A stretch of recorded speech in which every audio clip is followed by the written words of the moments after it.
Chegamos ao último dia do mês de julho. Hoje é sábado, um dia tão abençoado, tão bonito, o final de semana que vai trazendo a conclusão de tudo aquilo que a gente viveu e a gente vai se preparando para celebrar o grande dia da semana, o dia do Senhor, o domingo.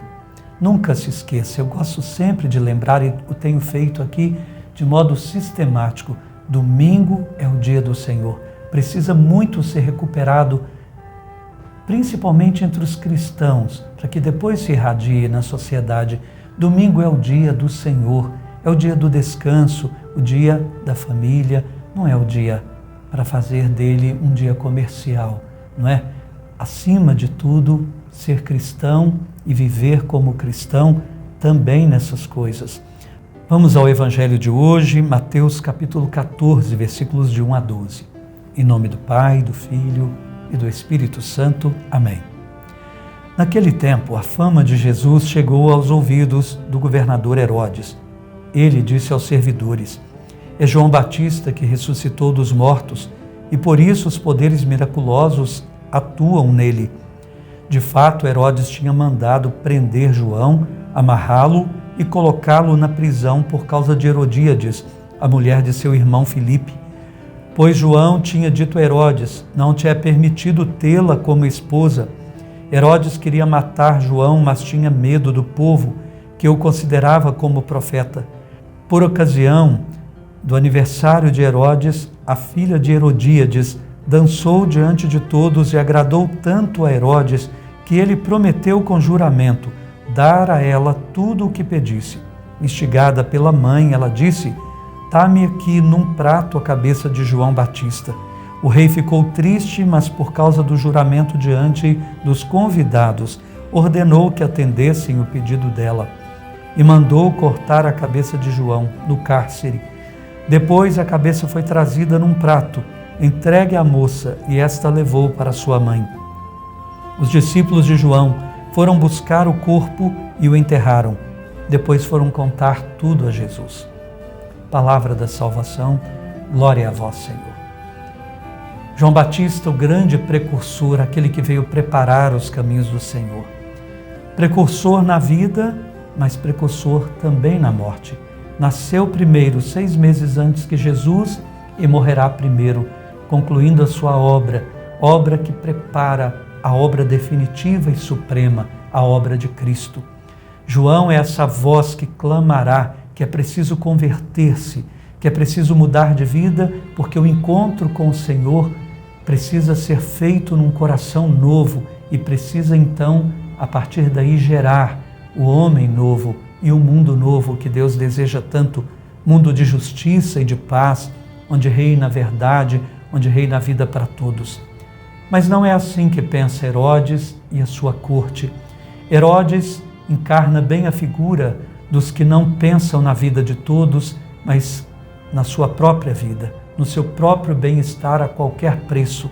Ele e sua corte simbolizam todos os homens e mulheres de todos os tempos que se apropriam do povo para o seu próprio bem. Todos aqueles que perderam a noção do significado do que é governo e não governam como um serviço para o povo, mas se utilizam do povo para serviço de si mesmo. Herodes inverteu completamente esta noção e se utiliza do povo até o ponto de tirar a vida de quem se opõe a ele, de quem se põe no seu caminho. Herodes é um homem extremamente corrupto e que continua nos corruptos de hoje e que exploram o povo, sejam com dinheiro público ou privado, e que levam a vida do povo a esvair-se até a morte, se assim for para o seu próprio bem. Coisa tão triste. E não só Herodes, mas a sua corte participam também, como participam dos crimes contra João Batista de todos os tempos, aqueles que adulam os que vivem assim, os que maltratam o povo, que os exploram, aqueles que se utilizam também do dinheiro junto com eles, que participam das suas festas, que participam das suas benesses, mesmo se for apenas por compactuar, por omissão.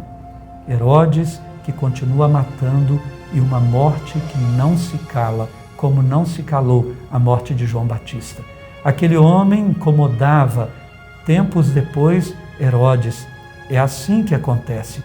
Quem oprime, quem mata, quem explora, nunca deixará de sentir o peso de uma culpa que o perseguirá por toda a vida, até a morte. E, inclusive, depois da morte, se não se arrepender.